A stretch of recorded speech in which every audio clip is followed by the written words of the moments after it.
Awesome. Awesome start to the film breakdown as I am muted. So let's reset. We are going to be looking into the tape to determine what is really going down with the San Francisco 49ers in this game against the Vikings. Obviously, we want to take a look at how all of these things actually happened. There's a lot of emotion that goes into watching the game live. We're living and dying with every individual play. And so it can skew sometimes how we are perceiving things. That's why when I talk to you guys after a game, I'm always like, I'm not going to really give a full offensive line evaluation until I go back into the game because it's just really hard to see that on the broadcast when everything is happening so quickly. So this allows us to get into the tape. It allows us to really figure out what was working, what isn't working, what the core issues are, and how can you correct them? Are they correctable? So those are the things that we're going to be looking at in regards to this tape. Obviously, spoiler alert, you've seen the game. It wasn't the greatest performance at all by Kyle, by Brock, by the offensive line, by others. But again, that's all right. It's football. Not everyone is going to play their best ball, play in, play out, game in, game out, week in, week out. What we're trying to discern what's really worth being concerned about, what's not. What is just chalk it up to they got us this day. We didn't perform our best. Now we put this behind us and we roll it into the next game. So those are the things that we are going to be looking for on this particular tape. Let me know what you guys think, obviously, as we go, and drop an SDS into the chat. Smash that like button, and let's take a look at if this really was as bad as maybe it felt in real time.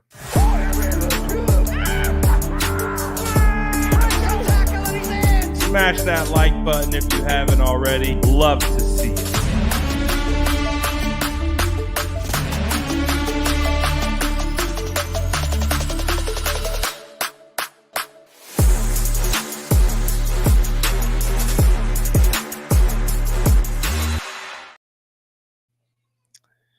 All right, guys, we are back. Getting into the tape again.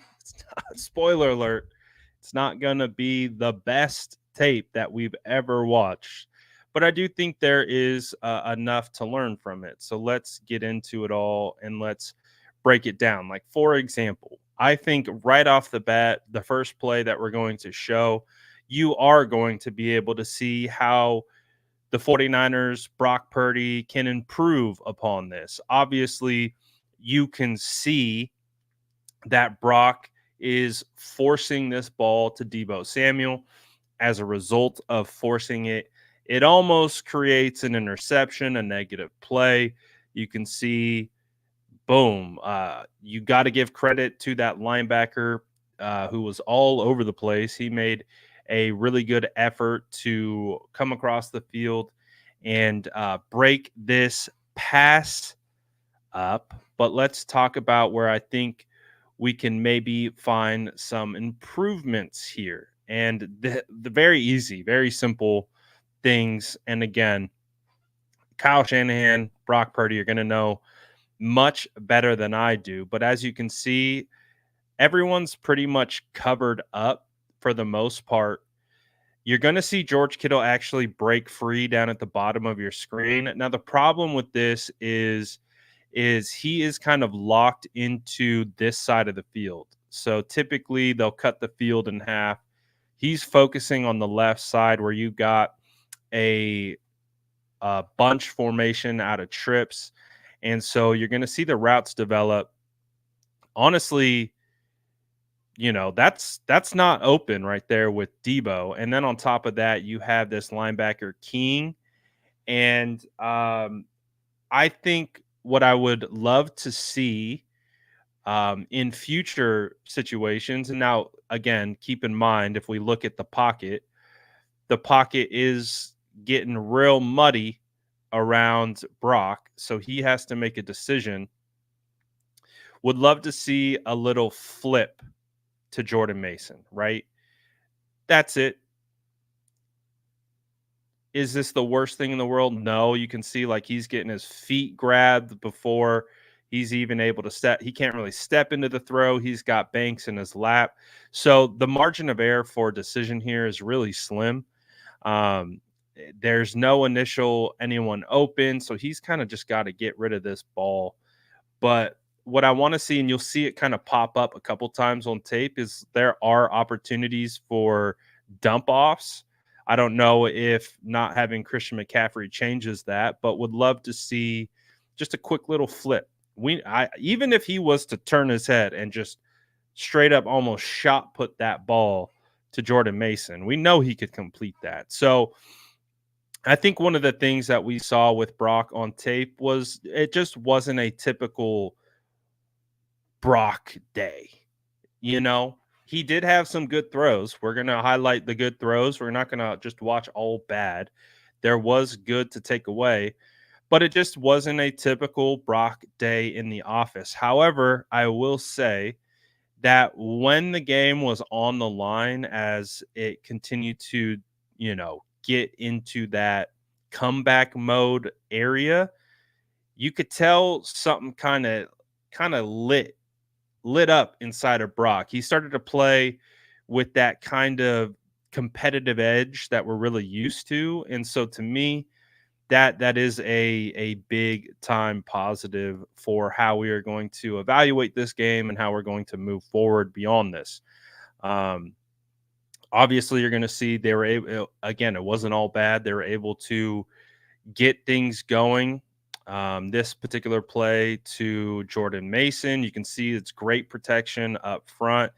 They are bringing 5, and they are able to have all 5 block with a late kind of blitz from Harrison Smith coming into the left portion of your screen. They're able to identify the open guy, and George Kittle's allowed to get open. So, again, there's good stuff on tape. There's bad stuff on tape. It's not the end all. It's not the end all be all. But that's why we watch it, to see what works, what doesn't work, and how they can move forward. One of the guys who I thought was absolutely phenomenal on this tape was Jordan Mason. Jordan Mason's vision, we've known this for a long time, but it is absolutely fantastic. It's phenomenal. Like, just look at his quick decisions, the ability to make that cut, to see and understand the flow of the offense. I mean, he's pushing this up into the hole right there with 44, and he says, I'm skirting back, and solid, man. Really, really nice. Jordan Mason is really proving to be a very, very dominant back when all things are considered. Considering we haven't really seen him all that much if you haven't been to 49ers training camp, but he is solid, and he is really proving to be a quality player. So again, here's an option. You can see Brock's kind of working through his reads. He could have hit this to Juice. He comes off of it based on something that he's seeing. And I don't know if that alerted him to go to Jawan, but whatever he did, I think this is the correct read. It's a good throw, good pocket. He's able to step up and deliver, fire a strike to Jawan Jennings. So as you can see, like, that's what we like. I like the pocket. Give him the time, step up, deliver a throw. It's good. Like it. We can duplicate that. We can continue to build off of those types of plays. And we continue to build off these types of plays where Jordan Mason somehow turns this into a positive game. Absolutely crazy. Like, how does this guy do it? There is a lot of stuff going on right here. but you would think that this would be stopped right about there. No, Jordan Mason somehow keeps his legs moving. He almost gets out of that. He almost completely breaks through this and busts off an even bigger gain. It's crazy. Jordan Mason is a pretty darn good back. I mean, you got Brandon Ayuk blocking. You got Colton McKivitz. You've got Purdy. You got Kyle Juszczyk. I mean, we're one block away from this almost being a touchdown. If Debo could have got a little bit better, like right here, if we could have got a seal on that, you're looking at number 7. That means 7 gets taken up. That means 7 isn't making the tackle. And there's a good chance that you're getting this block here by Juice, and Mason actually turns this into a huge, huge gain. Potentially. But you love to see it. You love, as an offensive lineman, you love blocking for guys like this. You know they're going to make the right cut. You know they're going to read your block properly, and you know they're going to fight for yards. I love that. Love JP. JP runs so damn hard. See, look at that, was real close to being a nice lane up that right sideline. This one, I posted, I think it's this one. Yeah, I posted this one of Trent Williams doing a 360, not because it was necessarily a good play, but because he was able to recover from this. This to me, I consider a recovery by Trent. You have to give credit to the defensive end for being able to grab his arm and get him flipped. So you can see he shoves underneath, and that allows him to get the leverage. But I honestly thought this was a good recovery, because this, I think, from a lot of other people would have been a lot worse, because he's still able to get that shoulder into him.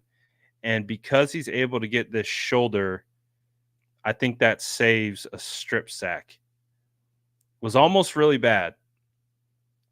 And, again, I wouldn't consider that a good win for Trent, but it's enough for him to be able to not only get spun around, but just get enough to allow for Brock to get this ball off. It was a dangerous throw for sure. And kind of glad that it didn't travel the distance, because that might have been a pick. But, we've heard a lot about Brandon Ayuk not getting open. I mean, Brandon Ayuk sits it down right in the hole. You can see there's a solid lane. Could have been an option. But again, the thing with looking at film after the fact is it can come across like nitpicking, right? So when we were watching it live, we were talking about stunts and how they were getting home. If you look at this, you have a stunt right here between the D end and the D tackle. D tackle is going to push upfield into McKivitz. So it actually works to the benefit. So Purdy's going to push his guy into McKivitz. And just unfortunately, Kittle is going to leak out. But because he leaks out, it stops Brendel from picking up the looper. And as a result of not being able to take that step and close that off, the looper gets through, and Brock just has to get rid of that ball.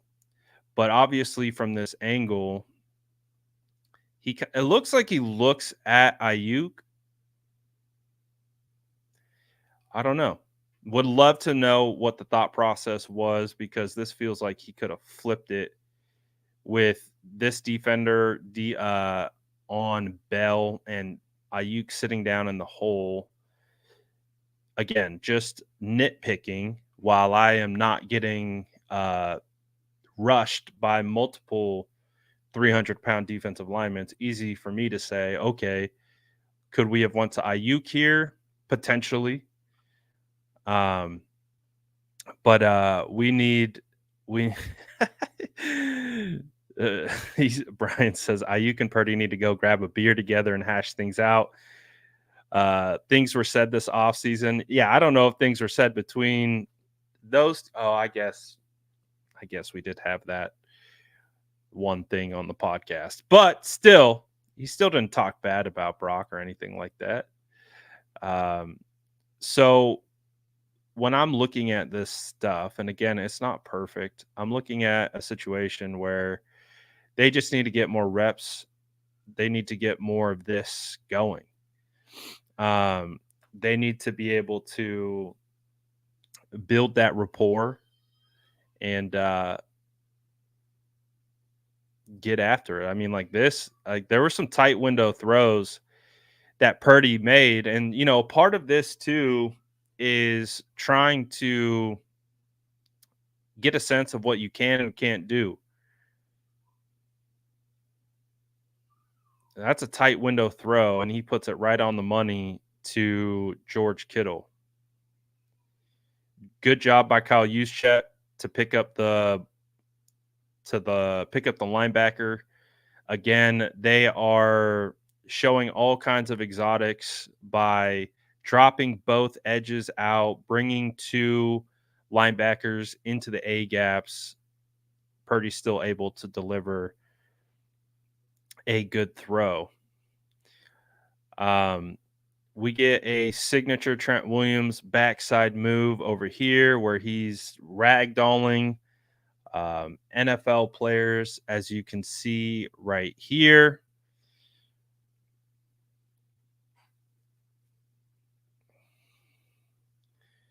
Makes it look real easy.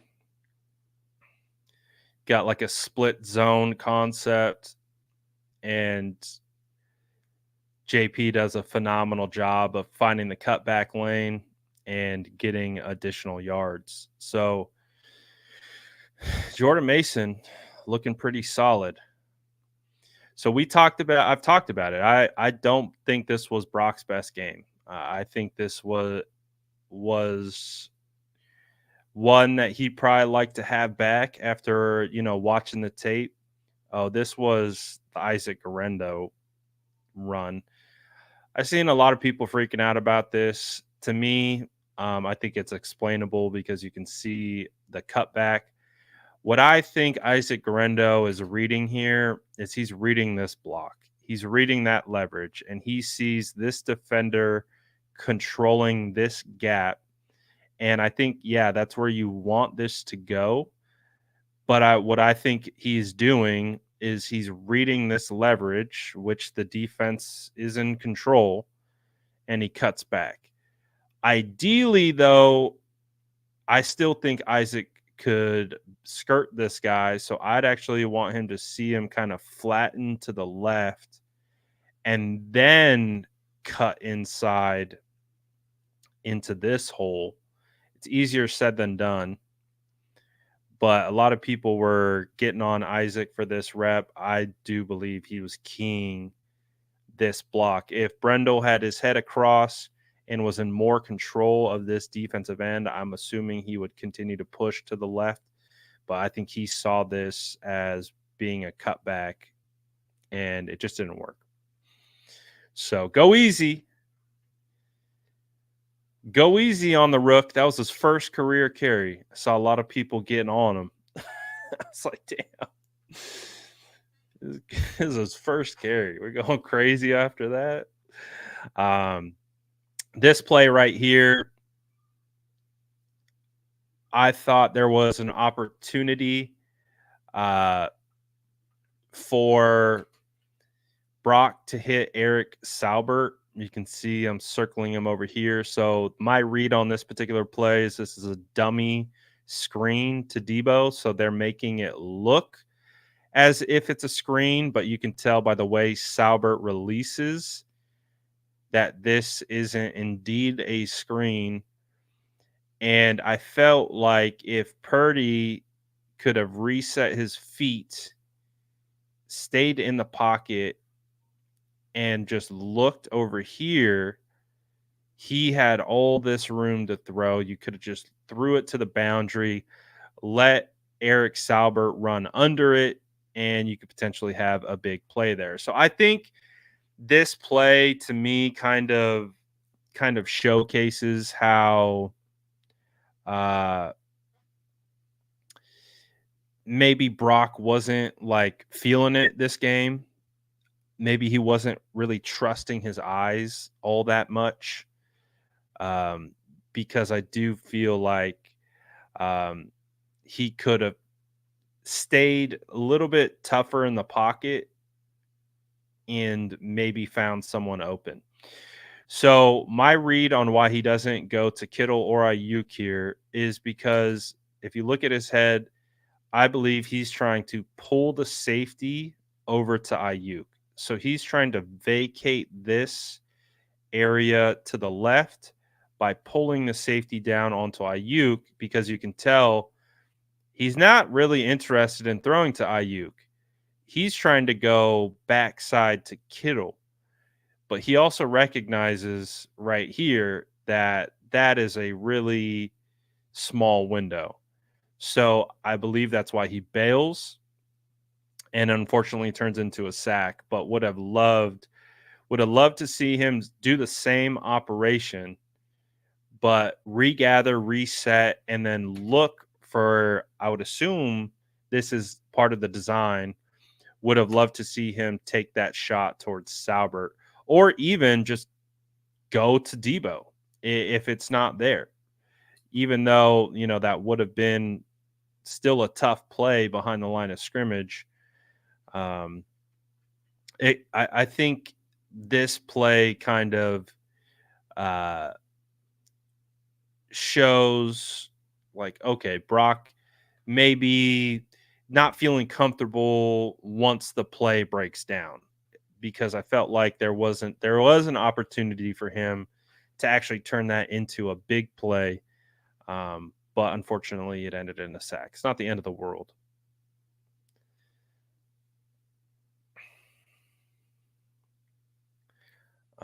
This particular play, I like this design. It worked out really well. Um, it didn't turn into a first down, but I did like the play design from this. What am I seeing from pass blocking? It definitely wasn't their best outing as a group. I think you can find instances where everyone struggled up front. In this particular one, I think that there are definitely things that need to be cleaned up on the interior as well. But it wasn't all bad. But it wasn't all good either. It really wasn't. It wasn't all good. So I definitely think pass protection wise, you'll see as the tape goes on. Um, I don't think Trent was I don't think Trent was terrible. I think everyone has been talking about Trent like he's been terrible. He had some plays that weren't ideal, but it wasn't all bad. And like this play, which is a 4th and 3, this is a phenomenal throw by Brock in a gotta have it moment. This isn't an easy throw. I've seen so many people talk about this throw like it's like, oh, every NFL player should make this. I mean, well, yeah, of course, like everyone should make it, but they don't. And you consider the pressure circumstance of this being a 4th and 3, and then um, you gotta have that, and you put it right in a spot where only Jawan can get it. You can see Byron Murphy, he's got his hand right there. If this is late at all, this is a deflection and this is turnover on downs. But instead, it was a beautiful completion. And you can see it's really a three-man rush. They're dropping everyone else into coverage and just makes a beautiful throw. Huge play. Huge play. And honestly, this drive, I think, even though it's early in the second quarter, this drive ended up being the difference in the entire game. And I think if the 49ers score here, we're talking about this game a lot differently. But unfortunately, this drive doesn't go like they anticipated. It actually goes probably about as worse as you could possibly draw it up. And as a result of that happening, is that I think they lose the game. I think they lose the game because of this particular drive and what follows. So you can see they're starting to get into rhythm. Jordan Mason showing off his, again, insane vision and cutting ability, being able to cut up against the grain. It's a great blocking by everyone to be able to get on their guys across the board, quality blocking. And Jordan Mason's able to find the running lanes as a result. And so you're starting to build up some momentum here as you're getting into the red zone area. Jordan Mason plowing away. We're going to get another Jordan Mason run here. But again, you're going to see quickly why this drive, I think, really changed the complexion of the game. Because as we know, the 49ers weren't playing like super clean up until this point, but they were moving the ball. They were, again, phenomenal vision and patience here by Jordan Mason. Like, he really is just running in a straight line, but his ability to stop, let the wash clear. Pooney's right here. He cuts under this block. He lowers his head, starts bouncing off defenders, and just starts chugging away. He's really good. He's really good. And then with that, that's going to lead us up into the most critical play. Okay, but you almost have a touchdown right here. A lot of people saying Brandon Ayuk isn't open. He's very open right here. There's multiple ways that you can determine and evaluate this particular play, right? So this is how I'm interpreting what's going on through Brock's mind and why this throw was considered late and pushed BA out of bounds. I think what Brock is doing right here is based on this look. You have Juwan right here in the flat. You have this underneath defender under Ayuk. Brock wants this guy to bite. He wants to ensure, I think he's reading this defender to determine if he's going underneath or if he's going over the top to BA. So as a result, that's why you get the pump fake. The pump fake is he's trying to get a sense right there of what his reaction is. So as a result of getting that pump fake, okay, he's realizing this underneath defender is driving down on this route. So then he's like, I'm going to Ayuk. But because of the timing involved and this underneath defender being in the passing lane, you can see him jump up, and you'll get another look at this from the other angle. The ball actually sails BA out of bounds. So this to me is a little bit more timing, a little bit more practice, a little bit more reps, a little bit more just working on this. This is a touchdown, 8 out of 10 times. based on this particular look. It didn't happen this time. That's fine because they're going to be able to do similar things like this in the future. You can see he puts little too much air on it because he can't drive it because of this underneath defender. So he's got to try to get this over that guy, but the air causes the ball to go out of bounds. So that being said, these are correctable things. We know Brock can make that throw. We know BA can make that catch. We know that if they are maybe a step quicker, they'll be able to hit this. So I'm less concerned about this being a critical error or a critical issue. This is just timing. This is a timing thing. And what do we always talk about? Reps is what's going to cure that. So okay, we don't get the touchdown there. That's unfortunate. All right, let's go back. We get a Jordan Mason run. He gets stuffed right up the middle. You're going to see who makes the play. Ivan Pace, undrafted free agent, still have no clue why this guy was undrafted. He slips the block from Banks, and they get a stop right there in the backfield. So that's probably why they don't go back to the run on what appears to be 3rd and 5. And so then what happens next? Again, this whole sequence, I think changed the entire complexity of the game. They almost score 2 touchdowns now. Almost 2 touchdowns. George, like, literally is on the goal line when he makes this catch, but he goes out of bounds with possession around the 2. I've been looking at this. I'm not sure if the spot was very good or not, but anyways, it is what it is. I don't believe this was a touchdown because of where he gained possession.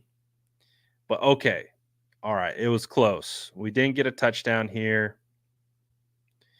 And then this opens up the next play, right? So we have 2 almost touchdowns here in the red zone. All right. Let's make it 3 almost touchdowns. Kyle decides to go for it for 4th and 2. It says 4th and 1. It's absolutely spotted on the 2-yard line. And as we watch it play out,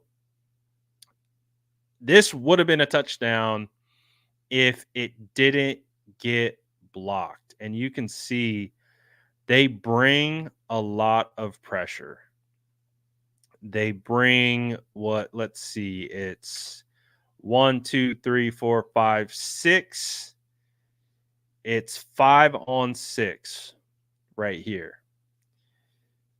So as a result of that, they scheme a free rusher. As a result of the free rusher, actually, I don't even know if that changes anything. It's more so a better play by 43 to be able to rise up and get his hand on that, and that affects the trajectory. If 43 doesn't hit this, I think this is a touchdown. So we talk about game of inches. Yeah, that's game of inches right there. And even Jennings still almost gets a hold of that thing. And it's just remarkable how this is the difference in the game, in my opinion, because you have 3 almost touchdowns in a row. You turn it over, and then obviously we know what happens next. We have the 97-yard touchdown to Justin Jefferson. So, and it would have been 7-3. Now it's 10-0. So you have such a monumental momentum swing here. just absolute huge. You almost scored 3 separate times in the red zone. So people want to talk. I think people are focused on blaming an individual. If you want to really blame something for why this game didn't go the way you wanted it to, I'm blaming that sequence. And there's not even really anything to blame other than it just didn't go their way. The sequence didn't go their way. They didn't score, and it turned into a insane swing the other way. And that completely changed the momentum. It completely changed the entire dynamic of this game based on that sequence that we just watched. And we already knew they weren't playing their best game. So not only were they already kind of not playing their best, but then you run into a series of events that goes probably the worst way imaginable for you. And as a result of that, it really hinders that momentum. So now they're down 10. They're down 10, 9 minutes, 9.5 minutes. And all right, it's not working. It's not working, right? They start pressing. Okay, it's not working. So that's why I really think that sequence really was probably one of the main reasons why this didn't work for them that day.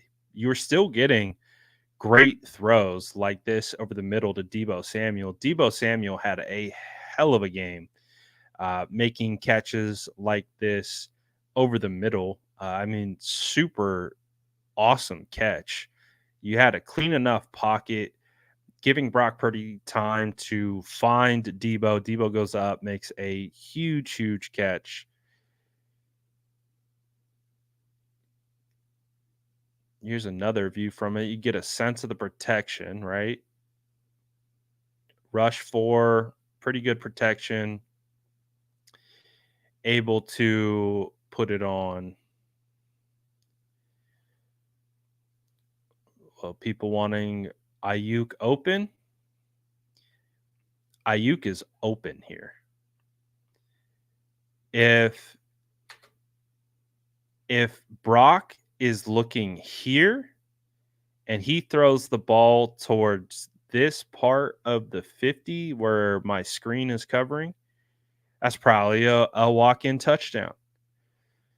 So again, lot of the narratives coming out of this, oh, BA's not open. Look at how open BA is. BA is touchdown open. Now, it's still a good throw, good catch by Deebo.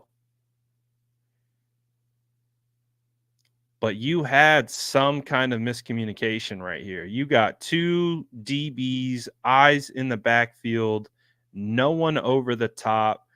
This is a touchdown, right? So Ayuk's open. I heard a lot about, oh, Ayuk's not open. Well, that is a walk-in touchdown if we can get Ayuk here. Still a great play, still a great catch. But again, it's why we watch the film. It's why we dive into it. We try to determine what are the narratives out of the game are true, what are incorrect. Listen, Ayuk can't throw to himself. And it's not always going to be perfect. SDS Civil War. Hey man, what do you expect? We lost. This is a tortured fan base. So when we lose, it brings out all the PTSD. I don't expect anything else. I'm just going to keep watching the tape and keep seeing again the opportunities that are here for this team to play well. Unfortunate rep by Jake Brendel here.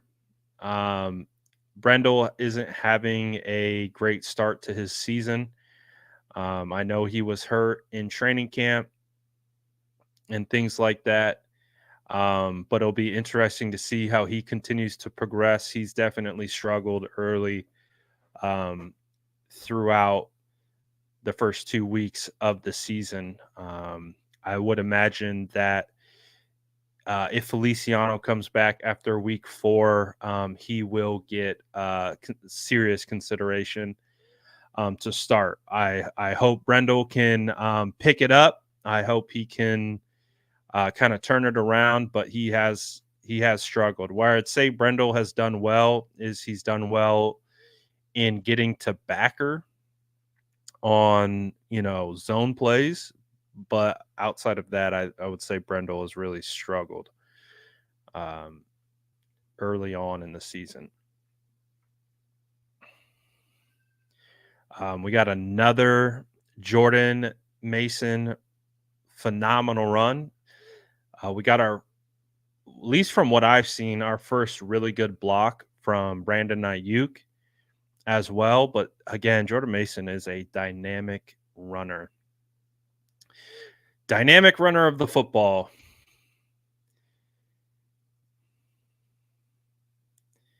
And then again, look at Ayuk get work all the way against Harrison Smith. Again, this is why, like, I get it. Ayuk didn't have his best game and wasn't putting up gaudy stats or touchdowns, but this block by Ayuk right there, this gets Jordan Mason 15 to 18 more yards.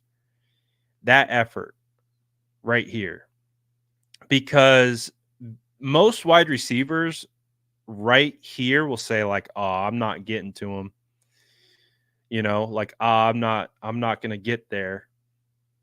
So I'm just gonna let it go. But BA does what he does, works over, gets that block, even gets Harrison on the ground, and you get an additional 15 to 18 yards on that particular play because of Ayuk's ability to block.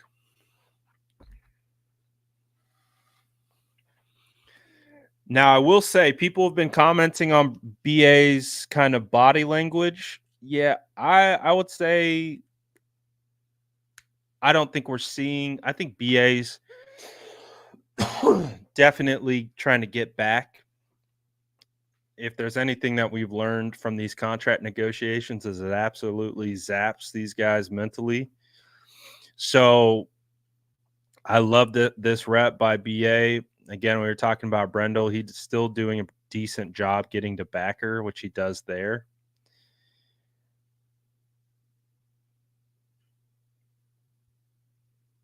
But really good block by BA.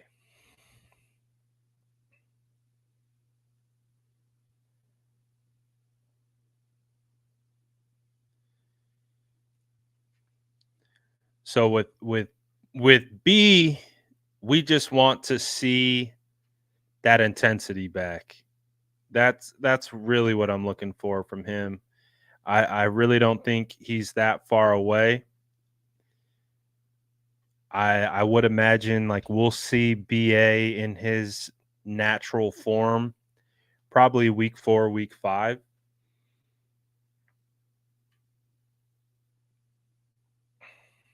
So I think there's just a little bit of patience with that. So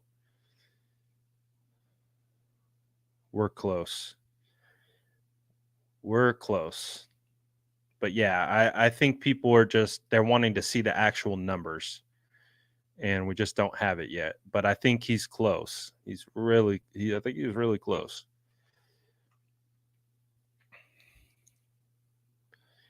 And then we get a George Kittle. Again, these George Kittle tight end screens working really well in this game. We had one earlier. We have the one for touchdown. Dominic Pooney doing a good job getting out in front and blocking, leading the way.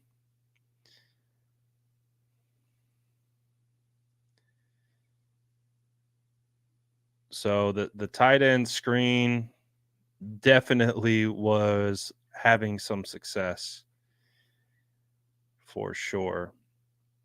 We got another good Jordan Mason run, Trent Williams pancake. Um, Jordan Mason is really good. You're gonna see Trent get his defender on the ground. Good blocking on the outside. This is your Zorro concept. Get the kind of pull into a double. They take those two. You get JP one on one with the safety linebacker. I don't know what he is. I think he's a safety. And it was a good tackle by that safety.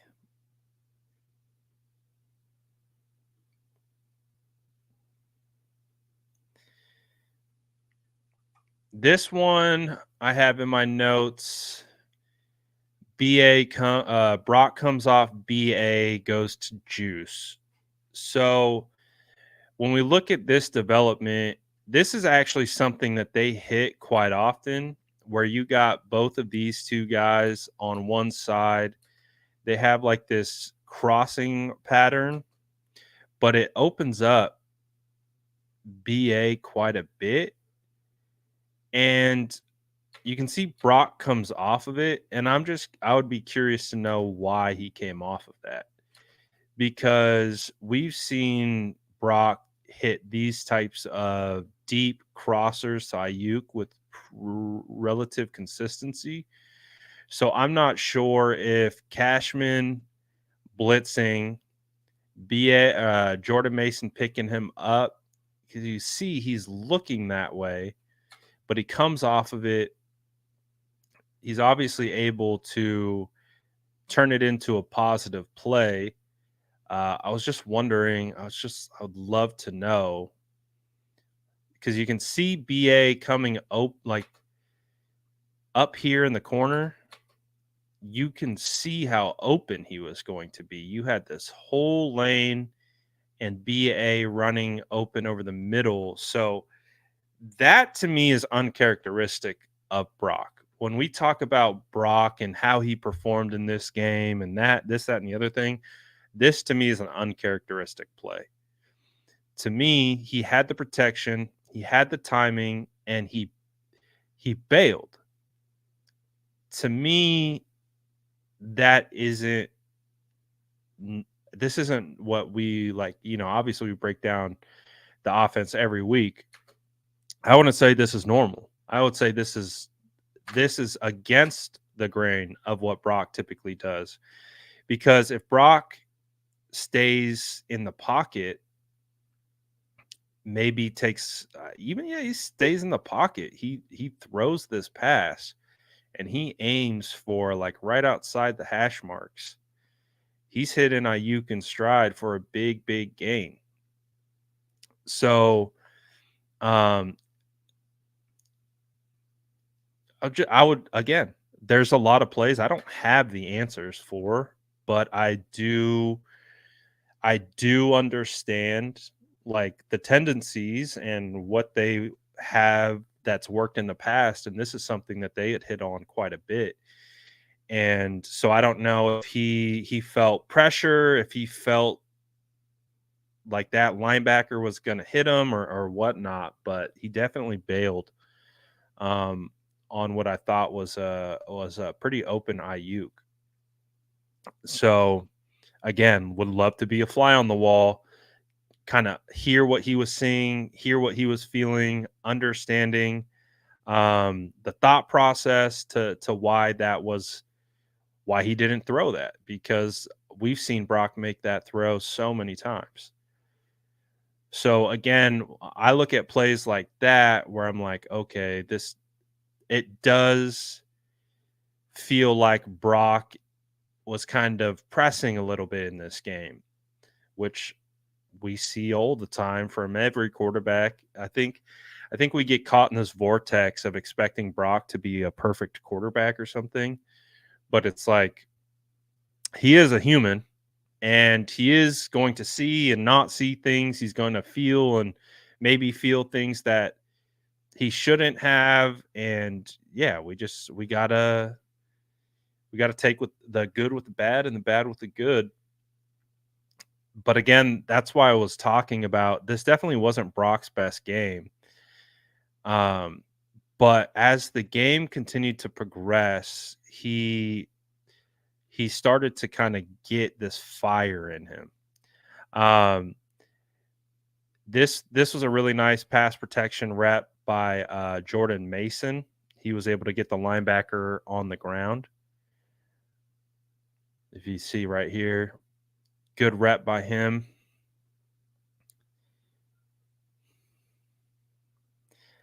So this one I have Brock sacked, doesn't check down.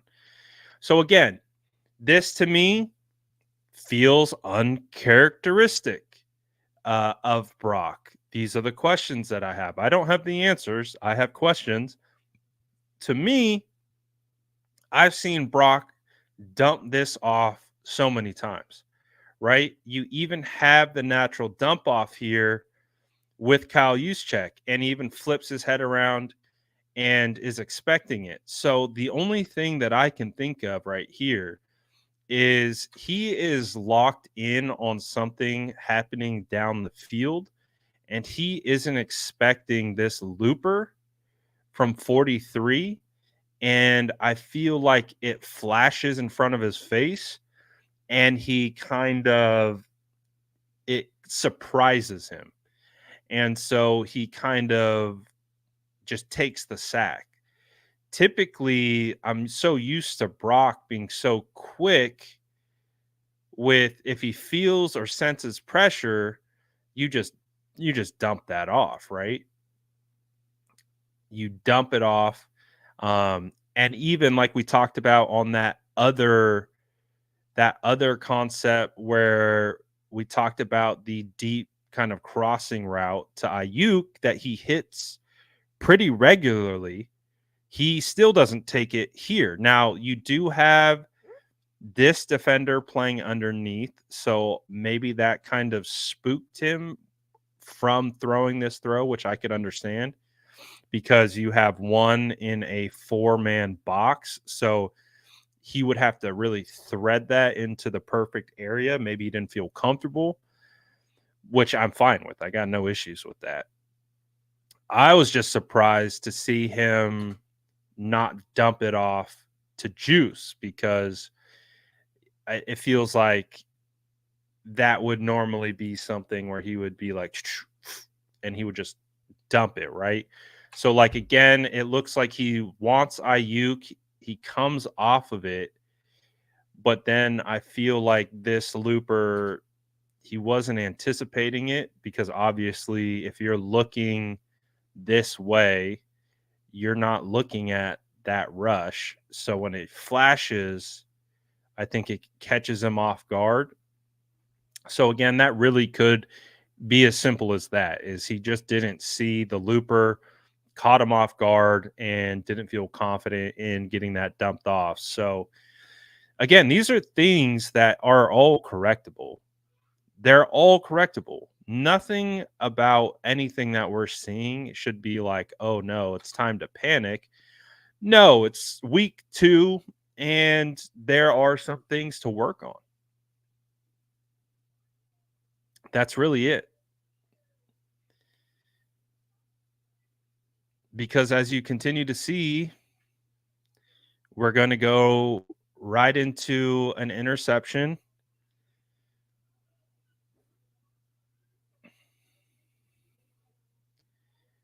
And again, it's like risk reward, right? This to me is again another uncharacteristic uh dynamic of Brock. And we'll look at it from this angle. He knows this linebacker's right there, and he knows he's got a backside route with Juice. He tries to put it opposite side shoulder away from the linebacker, and the linebacker just makes a better play to close that gap, and he pops the ball up, and it turns into an interception.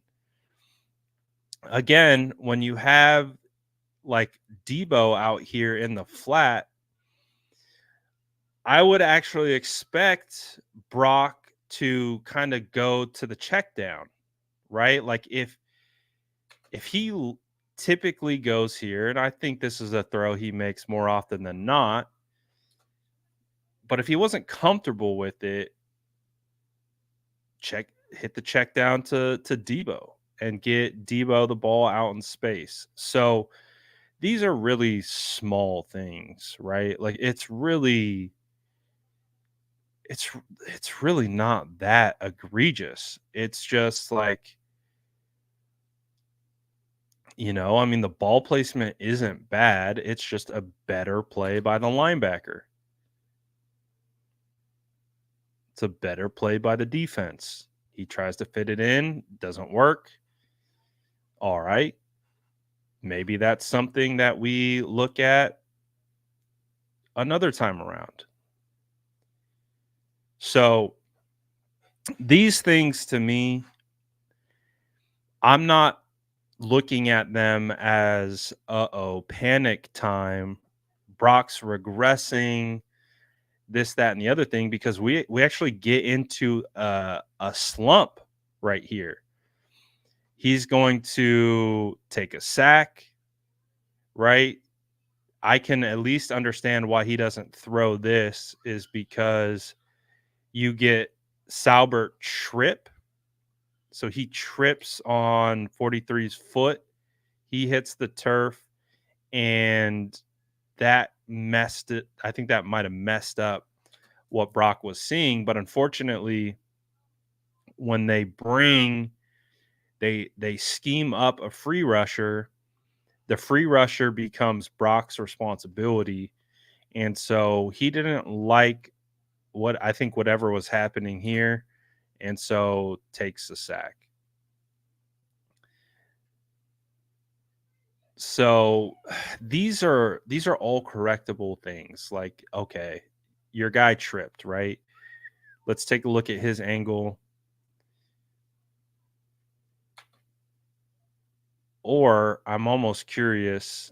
I think this might have stopped him. If we're looking at the defensive lineman, I think that actually could have stopped him jumping up into the lane, because if he's going to Debo, needs to be on a line. So that actually might have just answered my own question. I think Harrison Smith jumping into the passing lane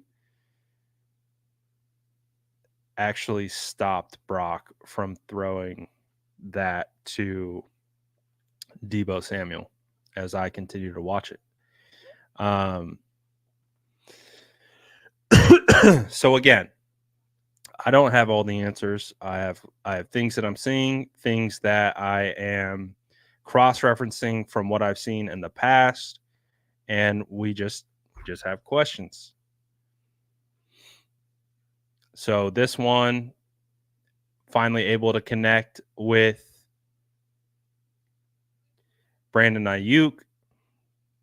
And again, we've seen so many instances where we've seen Brandon Ayuk open kind of at this distance. So it's not that he can't do it. There's just something that Brock wasn't really seeing. Something wasn't he wasn't seeing it, I think, as quickly or as fast as he had wanted to. And again, with more reps, more time, you can get that stuff figured out.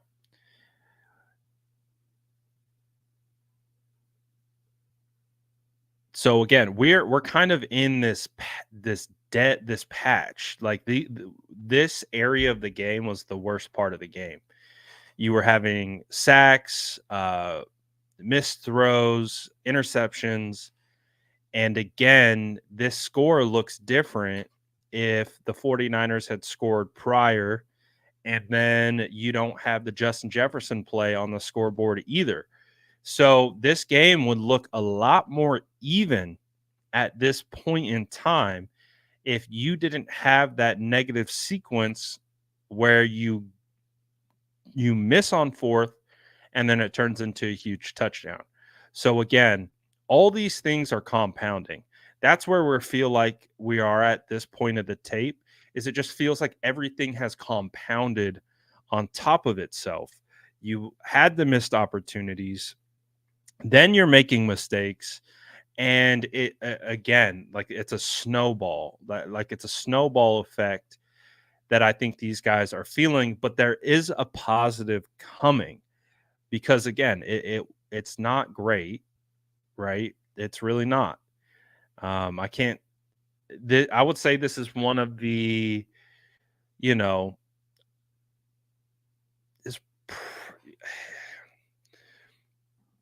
it wasn't my favorite. I'll just say that this wasn't my favorite performance by this offense. Wasn't my favorite performance by Brock, and you get a nice little stiff arm right here. I like that.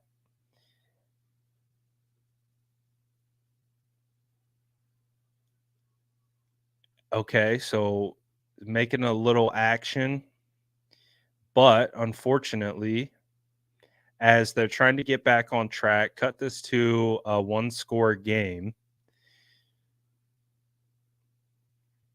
You have a sack right here, a really rare missed stunt by Aaron Banks and Trent. Trent doesn't see 51 coming in to actually execute a stunt. So he's locked in on the DN. DN comes looping around. I think the fact that it was a blitzing linebacker who initiated a stunt, I don't think he was anticipating that. So because of not anticipating that, 51, Banks and Trent weren't able to pass that off. And so you get home for a sack. And then that turns into the interception. So as you can see, not pretty. But that's okay. I just need people to understand that football, I really do think we've been so accustomed to the 49ers playing such pretty ball that it's really concerning to a lot of people when they don't see it. And I think there's a middle ground. There's a middle ground here. Yes, this was not their best performance. It wasn't even close to being a good performance all the way around. But there are things to take away from where you do still see they are capable of doing what we've come to expect.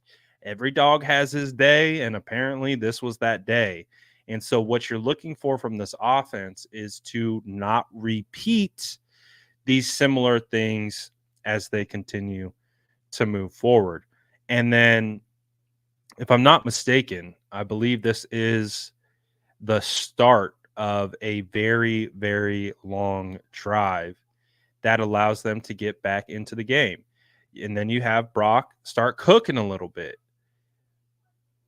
Bangs us on Debo. Debo Samuel makes a really good catch here. Then he's going to bang it on Debo again. Play action.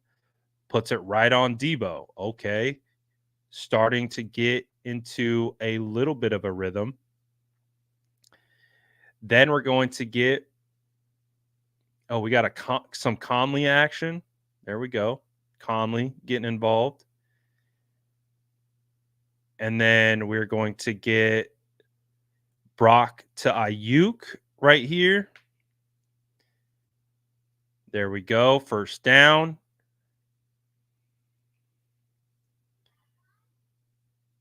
So to me, like this drive felt different. It felt like something clicked. It felt like I missed the super chat. My bad, throwback. He says, I'm confident. This actually timing works out perfectly. He says, I'm confident Brock Purdy will figure it out. honestly, the timing works out because um, I do believe that Brock, like, that gear clicked of like urgency when they were trying to come back and fight. So to me, that is a positive of a game that, was predominantly a negative. This ball, he almost threads this needle. Oh, so close to being threaded. So close. The guy barely gets his finger on it to tip that ball. So close. So very close. Um, so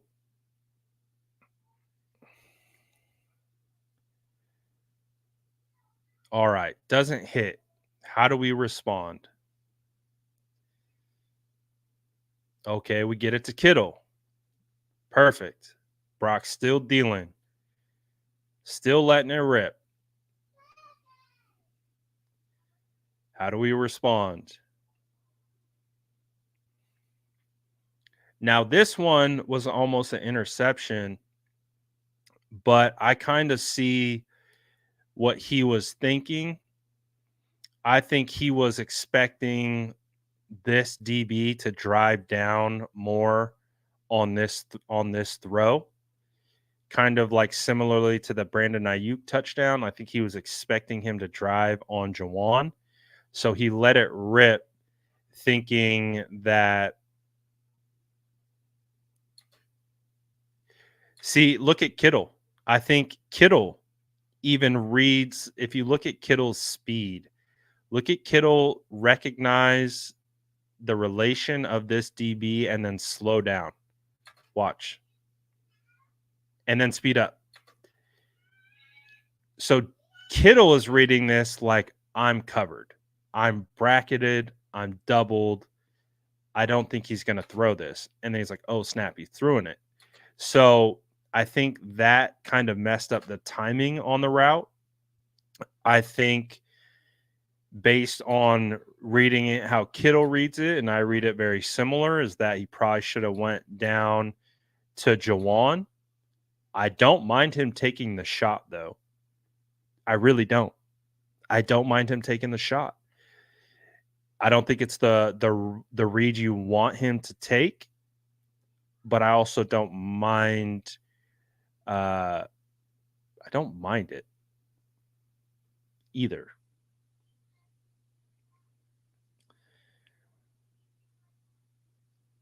Right?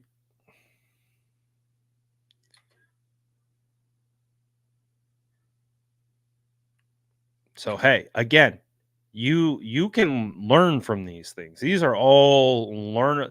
That was one of the things that I took away from like the post game show was like, yeah, this game wasn't pretty for a lot of different reasons, but there's things that you can learn here. There are things that you can take away, simple things like, hey, let's get quicker to our check down if we're not feeling comfortable. Let's, there are a lot of opportunities so far from what I've seen on this tape where you can you can get better. And then obviously Brock kind of letting this thing rip. It's a phenomenal throw, a crazy throw, but a good one nonetheless, and keeps the drive alive. And then you're going to get JP rushing up the gut, continue to get this thing rolling. This was probably one of the best plays of the entire game. Phenomenal job by Salbert, Kittle, McKivitz, and Brendel. Even Debo. Debo gets a really good block right here. So great blocking from everyone up front. Um,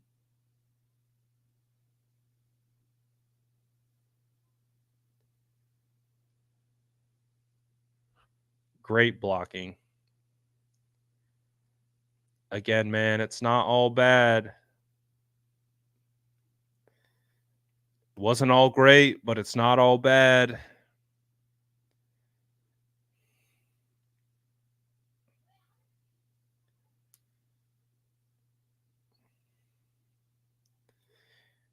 So that cuts the score to 14-23.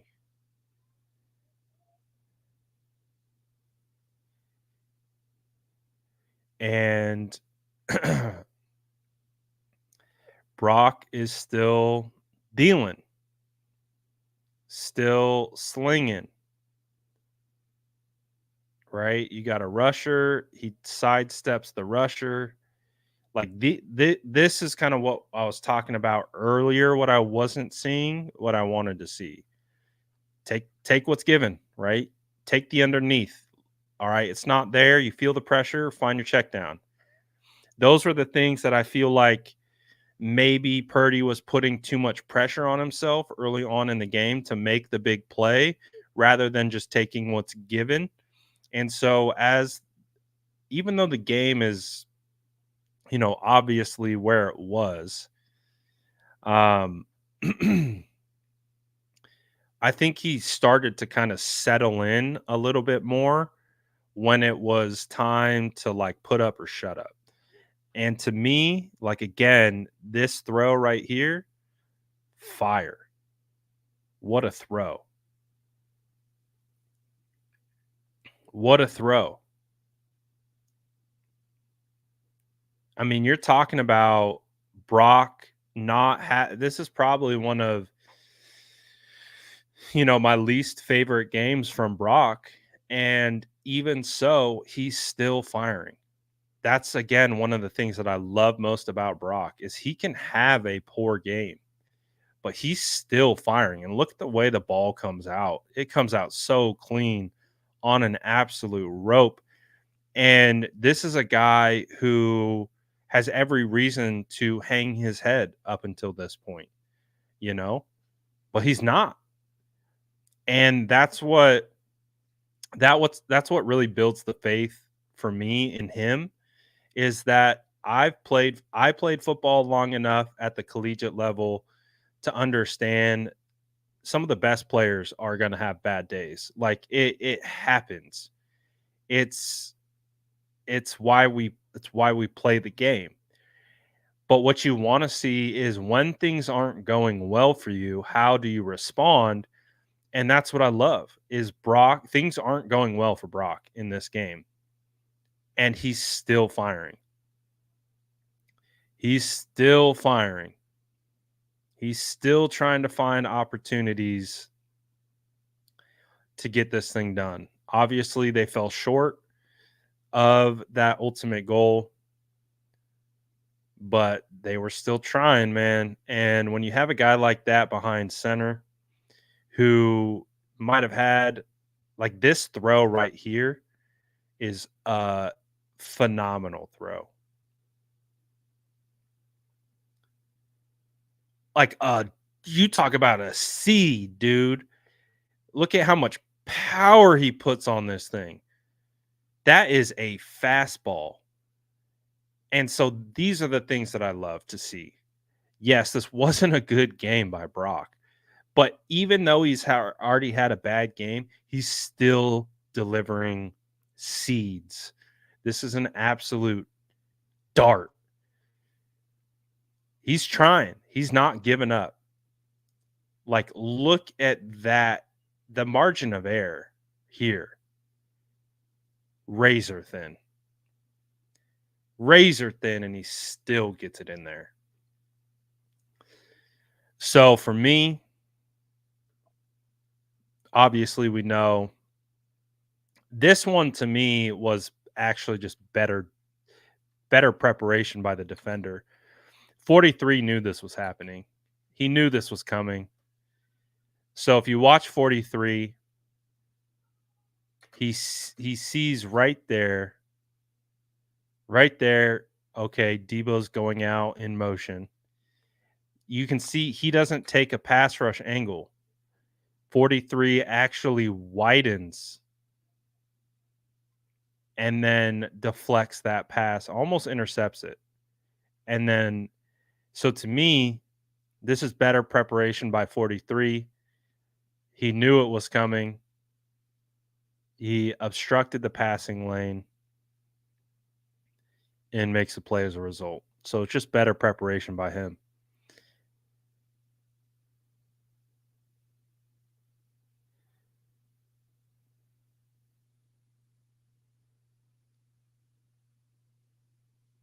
So you got to tip your cap. Defense played well. Defense was prepared. Like, look at his angle. He reads it right away. Jumps right into the passing lane. It is what it is. This play only has one place to go, and that's step throw. Just a better play by the defensive player. So if you stayed for that whole film breakdown, that's how I know, one, you're a real fan.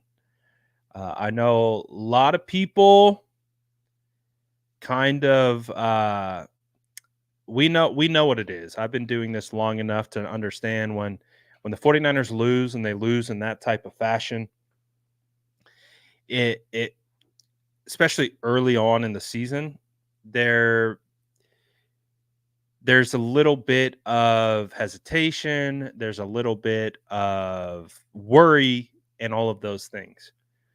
I agree. For the first there was probably I would say that third quarter was tough. That was probably one of the worst quarters of ball I've seen Brock play, just from a like tendency standpoint. It didn't feel like he was doing what we have come to expect in Brock in those individual moments. But again, the silver lining was when the game was on the line and it was time to come back and it was time to get after it, Brock was still firing and he was dealing, and he actually felt like he clicked into a different gear, which again, I just want to see that gear click in at the beginning of the game. You get Brock in that mode of like urgency now, gotta go, we're firing. You get that sense of urgency, I think, at the beginning of portion of that game. You would feel better about that performance. I think you feel better about the performance if they score in that red zone situation where they don't, and it changes the entire complexion of the game. If you don't get those two interceptions, it changes the entire complexion of the game. So the way that I'm looking at this is I still see Brandon Ayuk open on film. I do think that the defensive scheme was pretty solid. I do think that there was some things on tape that Brock showed that were uncharacteristic, but they're things, again, that you can pull up on tape as a coaching staff and talk about and discuss what the thought process was here. What were you thinking? What were you seeing? And be able to just really rep those things, not only mentally, but on the field, and be able to fix it. So there wasn't really anything on tape that I saw that wasn't fixable. Obviously, we can't fix injuries. That's clear. You can't fix that. But in regards to the other things, I think you can fix a lot of it. I think the offensive line could play better. I think Brock could play better. And obviously, you're going to have guys that need to step up. So, all in all, it was definitely hard tape to get through. It wasn't one of those tapes like last week where it felt like almost every play we could find a highlight in. It was almost the opposite. It was almost like the opposite. So with the 49ers right now, it's finding that consistency because we know they can do it. We know they can play at a high level. We know they can execute at a high level. We know they can compete at a high level. We just got to find it to be consistent. And honestly, it aligns with this offseason. Inconsistent, jarring, kind of back and forth. So the 49ers, I think, just need to continue to push forward, continue to get as far away from this offseason as possible, continue to build that rhythm, and continue to make plays and execute. And if they can do that, then I have no worries. Even with the injuries that they've sustained and what they're going through, I think they can get over the hump. So again, I know that was tough. I know that was tough tape. I prefer when we're breaking down highlights and good plays, but also I think it would be unfair to me or unfair to you as the consumer for me to not break down what wasn't working. I want to be objective in my coverage to be able to try to explain as well and show, like, okay, these things aren't working. Why aren't they working? What are the questions that we have involved with the why this isn't working? And do we see a path forward where this is a fatal flaw, or do we believe there's room for improvement, correction, and growth? The overarching theme of this film was there's room for growth, correction, and the ability to improve. So that's a positive. That I would say that's a positive, is that it wasn't just pure domination. it was like, all right, let's burn this tape. Let's learn what we can from this tape, and then let's burn it, and then on to the next. So I would tell you right now, I'm expecting a much different 49ers offensive performance against the Rams coming up. Now, it's up to them to go out there and meet that level of expectation. It's not up to them to meet my expectation. It's up to them to meet their expectation, their standard, what they've set for themselves. And I think we all understand that that wasn't what they have typically set for themselves. So it's all good. We'll get it figured out. But I think right now we see the room for improvement, and that's what we're going to focus on. So I appreciate everyone who the passing numbers are elite. I mean, I'm all for looking at stats, but the tape is what tells the true story. You can make stats look like anything. That's why I'm a purist from football in that perspective of, like, yes, you can gain a lot of insight from stats and things like that, but you're going to gain the most insights from just watching the tape. The tape doesn't lie. The tape tells you the situations. It tells you everything. So yes, the numbers are great, but there's still plenty of room for improvement for Brock based on that performance. And there's nothing wrong with that. So it's early on in the season. These guys are still jiving, trying to get right, get better. And I think that is still absolutely huge possibility. So that's what we'll do moving forward. But I'll try. I need to get to the defense, so I'm going to try to do the defense tomorrow. We'll see. But I appreciate everyone tapping in for this one, especially on a losing week. I know it doesn't feel good to break down a tape after you lost the game. But I do appreciate everyone tapping in. Smash that like button if you haven't already. Sub to the channel if you haven't. We'll keep doing our best to bring you football content even after a loss. Again, the biggest thing that I want to do is I just want to provide context. That's it. Even if the context isn't great, that's all I want to do. So I appreciate everyone tapping in on this one. I'm out for now. Peace.